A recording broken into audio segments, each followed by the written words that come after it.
कल से पिछले 24 घंटे में अगर देखें तो देश में 1409 total positive confirm cases additional आए हैं, which takes our total confirm cases to 21,393। इन केसों में अगर देखें तो total cases under active medical supervision 16,454 हैं। एक पॉजिटिव न्यूज़ के रूप में मैं आप लोगों की दृष्टि में लाना चाहूँगा कि अब तक टोटल 4,257 लोग क्योर हो चुके हैं। इवन कल में ही 388 एडिशनल पेशेंट्स क्योर हुए हैं, जो कि हमारा टोटल रिकवरी रेट देखें तो 19.89% तक लेकर जाता है। इसके साथ ही पिछले 28 जिलों में, जैसे कि इससे पहले हम आप लोगों की दृष्टि में लाए हैं, 4 जिले थे जहां पर कोई केस नहीं आए थे, अब वह संख्या बढ़कर 12 हो चुकी है। 8 नए जिले ऐड हुए हैं, वह है चित्रदुर्ग कर्नाटका में, छत्तीसगढ़ में बिलासपुर, इंफॉल वेस्ट मणिपुर में, आइजवाल वेस्ट मिजोरम में, भद्राद्री कोत्तागुड़म तेलंगाना में, पीलीभीत उत्तर प्रदेश में, SBS नगर पंजाब में और साउथ गोवा के अंदर। इसके साथ ही देश में 78 ऐसे डिस्ट्रिक्ट्स हैं जहां पर पिछले 14 दिनों से कोई केस नहीं आया है। हमें हर संभव मिलकर यही कोशिश करनी है कि ऐसे जिलों की संख्या निरंतर बढ़ती रहे। इस स्थिति के अंदर देखें तो 33 नए जिले ऐड हुए हैं, जो कि 9 स्टेट में ऐड हुए हैं, जहां पर कि पिछले 14 दिनों से कोई केस नहीं आया है। साथ ही माननीय राष्ट्रपति जी ने कल एक ऑर्डिनेंस जारी किया, जिसके तहत एपिडेमिक डिजीज एक्ट 1897 को अमेंड किया गया है। इस ऑर्डिनेंस को कहा है एपिडेमिक डिजीज अमेंडमेंट ऑर्डिनेंस 2020।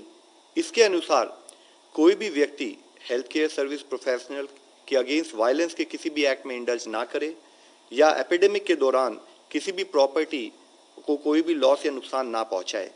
अगर कोई भी व्यक्ति हेल्थ केयर सर्विस प्रोफेशनल के साथ वायलेंस कमिट करते हैं या तो उनको 3 महीने से लेकर 5 साल तक की सजा दी जा सकती है। साथ ही 50,000 रुपये से लेकर 2 लाख रुपए तक का फाइन भी उनके ऊपर लेवी किया जा सकता है।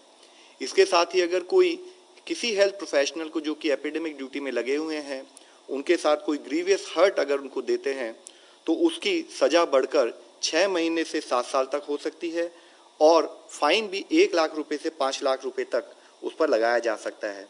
इस एक्ट के तहत किया हुआ कोई भी ऑफेंस कॉग्नाइजेबल है और नॉन बेलेबल रहेगा। जो भी पर्सन इस एक्ट के तहत कन्विक्ट किए जाएंगे, उनको कंपेंसेशन भी पे करने के लिए वे लायबल होंगे और कंपेंसेशन जो हो सकता है वह जो भी फेयर मार्केट वैल्यू होगी डैमेज प्रॉपर्टी की या जो लॉस उन्होंने कमिट किया है उसकी ट्वाइस द अमाउंट हो सकता है। मेरी आप सब लोगों से यही विनती है कि हमारे जितने भी कोविड योद्धा हैं, हमें उनका सपोर्ट लेना है। हमें ये जानना चाहिए कि वह सब हमारे आदर और सम्मान का पात्र हैं। इसके साथ ही आरोग्य सेतु के बारे में हम विभिन्न माध्यमों के जरिए आपसे बात कर रहे हैं। We are also joined by mister CK Mishra, director ICMR and director AIIMS.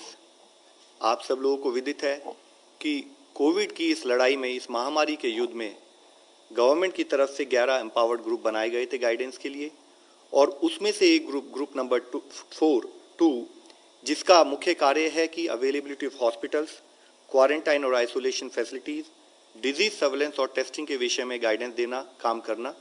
अब मैं रिक्वेस्ट करूंगा CK मिश्रा साहब से कि फर्दर हमें बताएं प्लीज़।